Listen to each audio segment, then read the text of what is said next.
The office lights were still green when the meeting invite slid across my screen, a fine cut through a day that had seemed steady. I held my breath and laid a hand on the invisible key turning beneath the paperwork. Authority, signature, and the quiet commitments no one reads. They spoke of speed, of numbers that must look perfect by nightfall. But bend one signal, and an entire city changes color. This is the story of that moment, and the cost that followed. The wall of monitors breathed an even green calm as a city before dawn. On Echo's control board, every indicator read, active. Through the glass of the Denver office, the front range held a quiet line against the sky.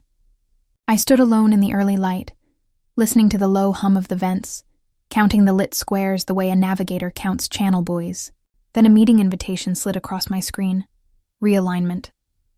No crash of thunder, only a slight shift in the air, enough to change the rhythm of the heart. I am Nora Ellison, the lead architect of Echo for 10 years. To me, Echo is not only code. Echo is the traffic center of a living city. When all signals cooperate, the city breathes in time. When one signal is bent by an impatient hand, the city teaches you how quickly order becomes noise. I closed the maintenance log, opened my drawer, and slipped a read-only drive into my bag. It contained time-stamped alert trails and change approvals written in plain language. I did not keep it because I expected a disaster. I kept it the way a seamstress keeps a tin of spare buttons, patient, modest, prepared.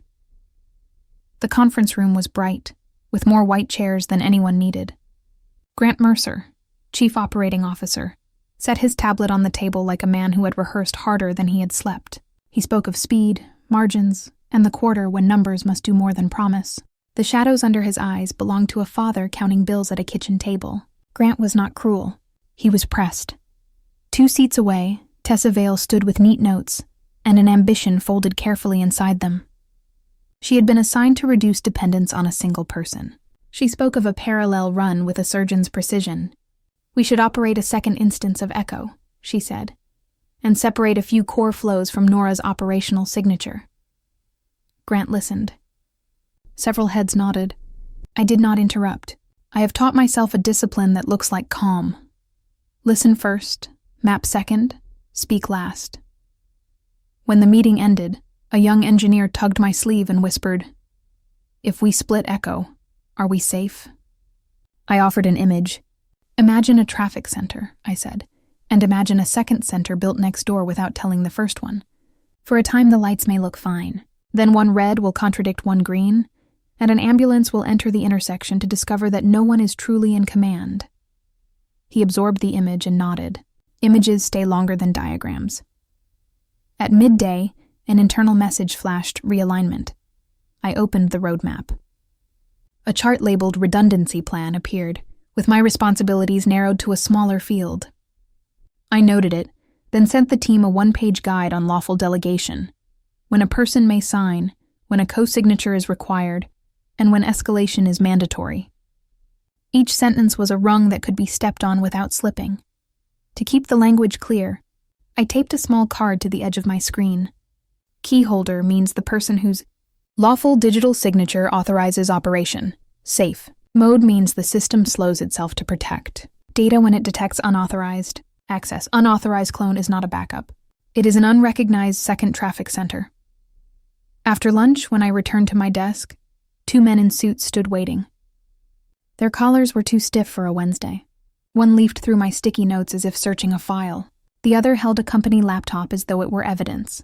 "Ms. Ellison," the one with the narrow tie said without meeting my eyes. "We have been instructed to collect all assets. Your access is terminated." The word terminated lay across the desk like a scratch in glass. I did not argue. I placed my badge on the table, requested a printed copy of the decision, put on my coat, and walked out. Before I left, I slipped the read-only drive into my pocket, the way a pianist pockets a metronome when the room grows loud. In the garage, my phone vibrated with the low tone I reserve for news that matters. Echo had detected an attempt to copy a control path without proper authority. The system did not shout. It lowered its voice and began a countdown toward safe mode. Safe mode is not collapse. It is a city slowing itself so that no one collides at noon, because someone grew clever at 9. Critical functions continue to breathe. Non-critical ones wait at the curb until a lawful hand returns. A draft moved through the concrete and touched the back of my neck. I sat in the car and called Mariah Cole, the attorney I trust when the ground changes shape. I told her I had been terminated for redundancy. I told her Echo had entered self-protection. She listened, then anchored me with 4 rules. "You will not touch any production system," she said. "You will preserve any personal notes and time-stamped alerts that you lawfully possess. If there is a protected disclosure channel, we will use it. You will speak clearly, without accusation or speculation." I copied the 4 lines on an envelope and underlined them until the paper took the ink like a promise. By late afternoon, the hallways of Halcyon fell into the particular quiet of a drill. Ben Rios from operations called my personal phone, his voice careful, his breathing off-tempo. "European reports are slowing. Frankfurt MedTech is running end-of-quarter reconciliation today. They want a time frame." I told him I no longer had access and would not touch it even if I did. The only lawful path was plain. Appoint an approved keyholder, submit the change, and wait for confirmation. That sentence was a rope Ben could hold without cutting his hands. Dusk laid a blue palm on the city. I set a pot on the stove, made dinner, and listened to my son describe a science experiment about potential and kinetic energy. He built a small bridge from wooden sticks and string. "The bridge holds," he said, pressing the span with 2 fingers. "It does," I answered, and felt a prayer cross through me without needing a name. The phone vibrated once more. 3 non-critical flows on Echo had shifted from green to amber. Soon the system would ask for a name that a regulator could recognize. In my inbox, a friend forwarded a message sent to the executive team with a subject line that did not hide its fear.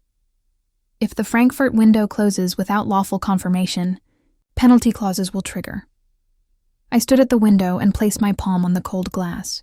Below, Colfax Avenue flowed as a slow river of lights. I thought of every morning I had tuned Echo back into rhythm. Not as a magician, but as a caretaker. I thought of a simple truth inside this complicated room. A system is a promise between strangers.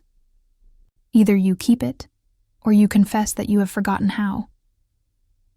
I slid the envelope with Mariah's 4 lines into my bag and checked the countdown again. 8 hours. Somewhere, an executive was writing a sentence about continuity. Somewhere, a client watched a status bar that refused to move. On some of Halcyon's screens, the lights were still green. On others, the city had learned a new color, the careful amber of responsibility, and Echo, faithful to its design, kept repeating the only question that matters when intersections begin to disagree. When the city shifts to amber, whose hand will the law trust to turn it green again? Morning returned with a light that did not warm. The countdown on my phone measured the hours like a careful drum. I brewed coffee, opened the window to a narrow blade of cold air, and tried to convince my hands that steady work was still possible. The city moved below me with an ordinary grace that felt almost unkind. The first call came from Ben Rios. His voice carried the fatigue of a night spent standing at a door that would not open. "European synchronization is stalled," he said. "No one has authority to release it. Frankfurt MedTech is waiting for a timestamp that cannot be issued." I sat at the kitchen table and gave him what I could lawfully give. "I cannot touch the system," I said. "I will not touch it. The path is simple and strict. You need a recognized keyholder. Contact is not authority. Authority is a signature the law can read." I heard him write the sentence down. It would travel the hallways and be repeated in rooms where panic made people forget the difference between a name and a credential. I dressed and walked 3 blocks to the office of an independent attorney I had used once before when a smaller storm had threatened our shore. Her name was Ellen Pike. Her waiting room smelled of paper and patience. I handed her a sealed envelope. Dates, times, the alert language Echo had sent, and a personal statement that described only what I had seen. "This is not an accusation," I said. "It is a preservation of evidence." She nodded, placed a copy in a fireproof file, and gave me a receipt that looked like a small promise. The countdown continued. I stepped back into the cold and watched the clouds collect above the front range like a tribunal. I opened my phone and reviewed Echo's last neutral notice. If unauthorized duplication persisted, safe mode would engage across non-critical flows. I imagined again the city, Intersections dimming from green to amber, not to punish, but to keep a nurse from being struck at noon because someone hurried a light at 9. Near midday, a new entry appeared in the mirror audit echo maintained without fanfare.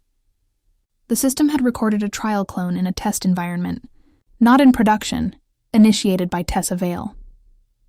The note was plain, almost tender. A developer had tried to build a second control room beside the first. It was not malice. It was a hand trying to meet a clock, then another line, heavier. Confirmation that Grant had been briefed on a parallelization effort under the belief that it was safe. The assumption was wrong. The intention was survival. I could see the meeting in my mind. The careful language of an officer who knows that time is a kind of oxygen. The footnote about penalties. The grim knowledge that if a quarter failed, a door to new capital might close. A villain would have been simpler. A pressured man was harder to hate. I sat very still and listened to the part of me that wanted quiet more than it wanted justice. If I said nothing, I would be safe from a certain kind of noise. Yet silence in the face of a failing promise is only another instrument of failure. I thought of the engineer who had asked if we would be safe with 2 traffic centers. I owed him an answer that would hold when someone leaned their weight upon it. At 2 in the afternoon, safe mode engaged. The change was not dramatic. It was dignified. Amber squares appeared on the non-critical flows. The Frankfurt client received a clear notice. Temporary reduced speed while authority is verified. The audit reports did not break. They queued themselves into an orderly line, asking for patience instead of pretending that nothing had changed. Inside Halcyon, messages began to pass each other like commuters in a station. Ben was questioned by people who wore severity like a uniform. He answered with the sentence I had given him. I sat at my table and felt the strain live in my shoulders. These were my colleagues. They were not saboteurs. They were people trying to steer a heavy ship through winter waters, and they had underestimated the depth. By evening, I had gathered what I could lawfully send. I prepared a disclosure package for the Internal Audit Committee and for a third-party advisor that Halcyon had used in previous compliance reviews. I included my employment termination notice, my statement of non-access to production after termination, the time-stamped alert language preserved through a lawful mirror, and a clear assertion: no customer data had been touched, and no destructive action had been taken. I wrote in sentences that a careful person could read aloud in a courtroom without changing a word. Before I pressed send, I called Ellen to confirm the channel. She approved the recipients and the scope. You are not performing an intervention, she said. You are informing a process.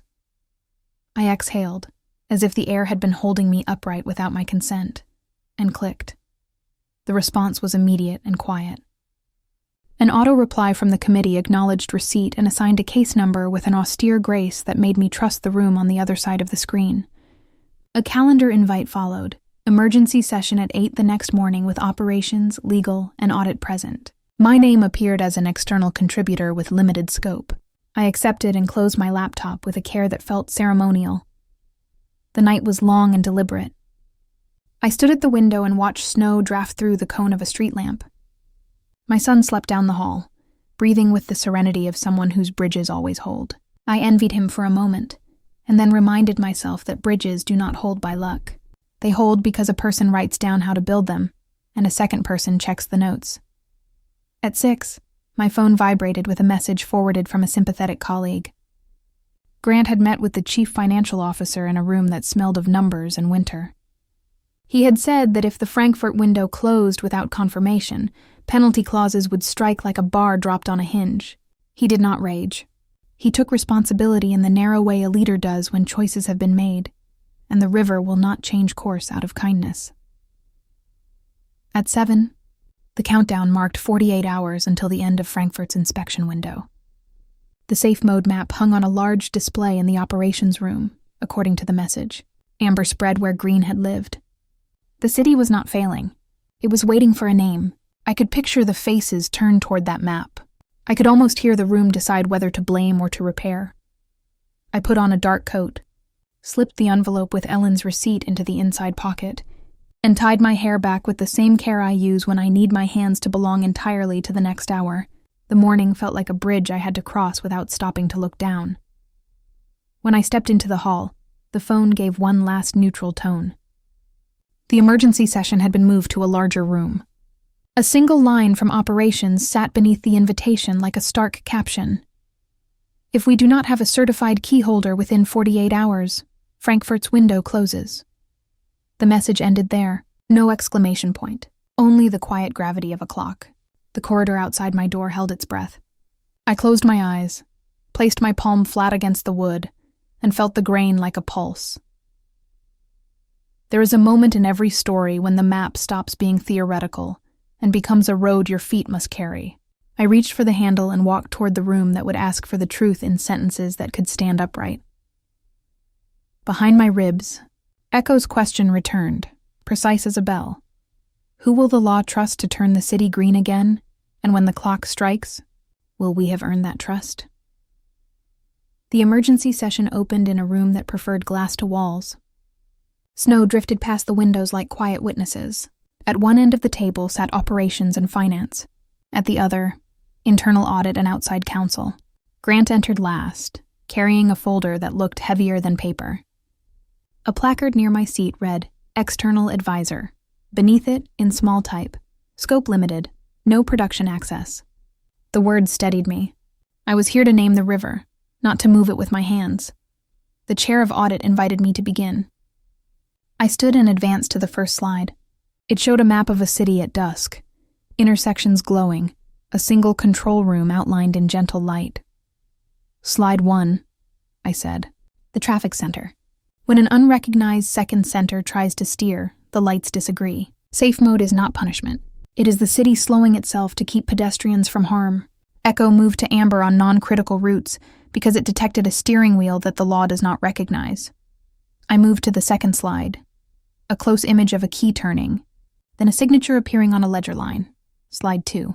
Lawful signature. A contact field is not authority. A name on a chart is not authority. Authority is a credential the regulator can read, tied to a person who has accepted responsibility. Until a certified key holder is appointed, Echo will continue to breathe, but it will not run. The third slide held a staircase with 2 rails. Slide 3. Succession.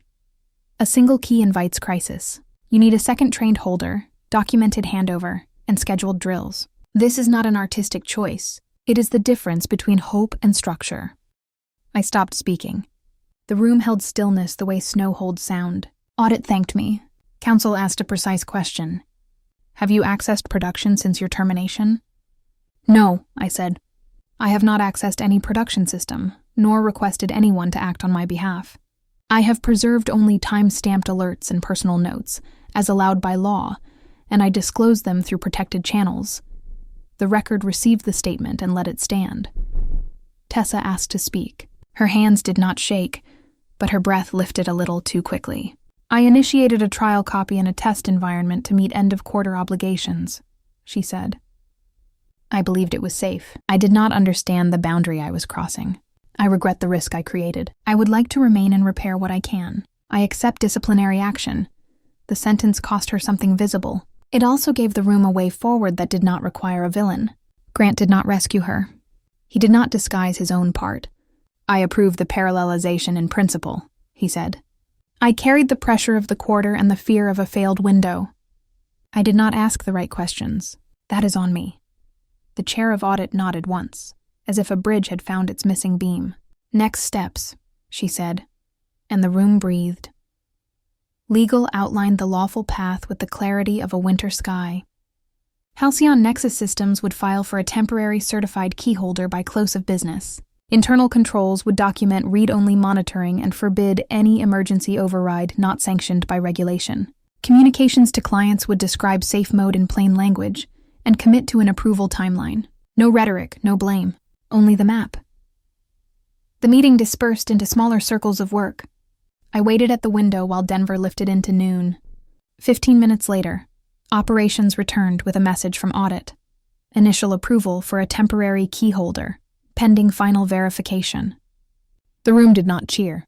It made orderly lists. Echo's amber squares would begin to fold back to green once the signature cleared. The city would accelerate carefully, like a river leaving a winter bend. A counsel from the outside team handed me a packet.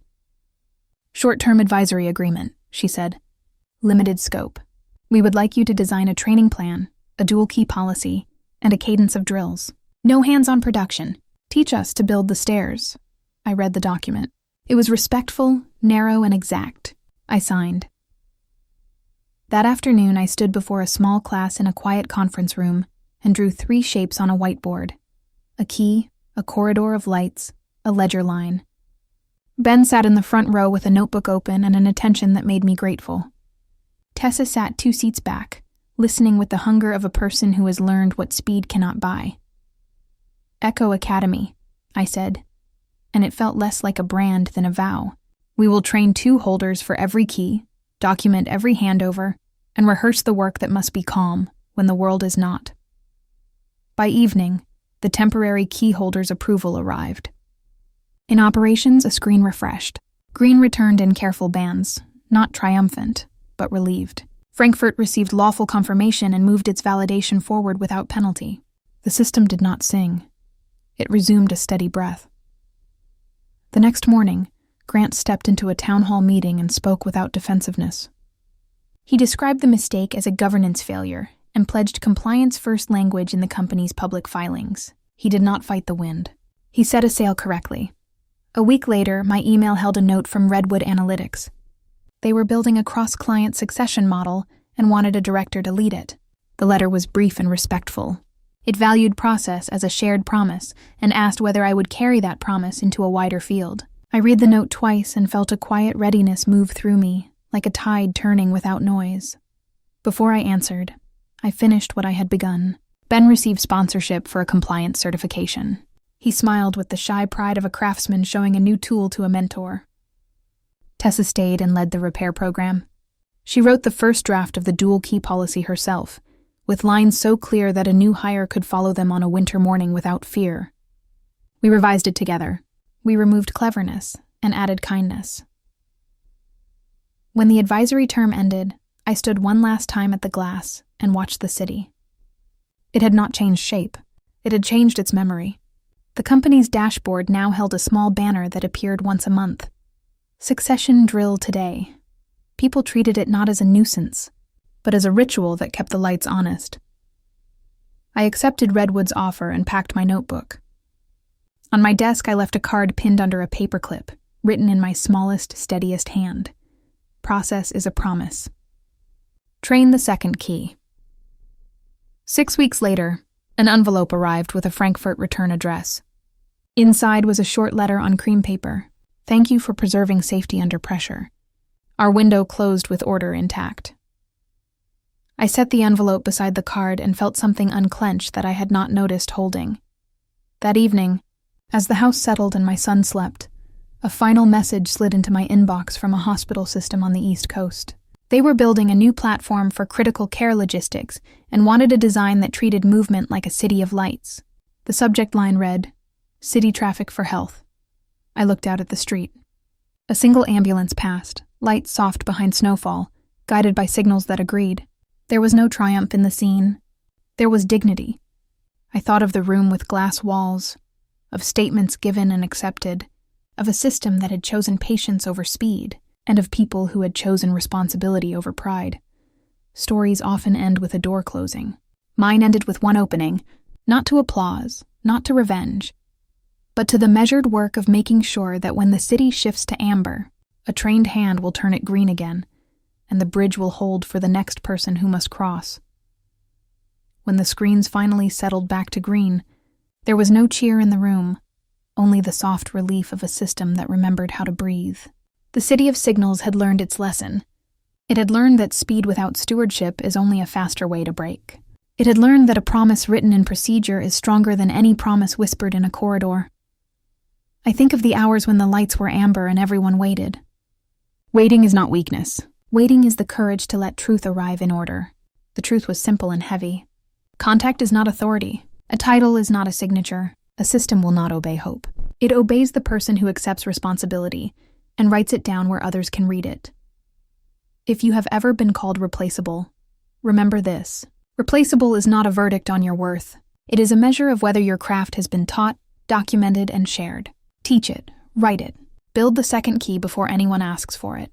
The work you pass forward is the bridge that will hold when you are no longer standing on it.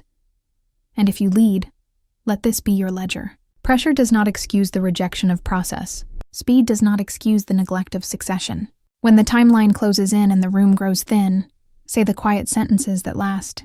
Who holds the key? Who is learning to hold it next? Where is it written? When will we practice? These are not delays. These are the rails that keep the train on the mountain.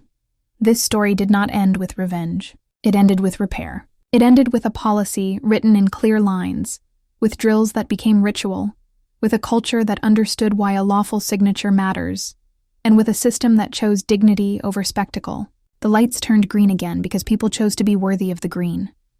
If this story met you at a desk late at night, if it placed a steadier pen in your hand, tell me what part stayed with you. Was it the moment the city slowed itself to stay safe? Was it the quiet apology that opened a path to repair? Share the sentence you will carry back to your work. Your words may be the map for someone who is standing at their own amber light. And if you wish to walk farther with stories where failure teaches, where process protects, and where responsibility holds, you are welcome here. Subscribe if you would like more work like this. It helps keep the lights honest. Either way, thank you for listening, and for the promises you keep when no one is watching.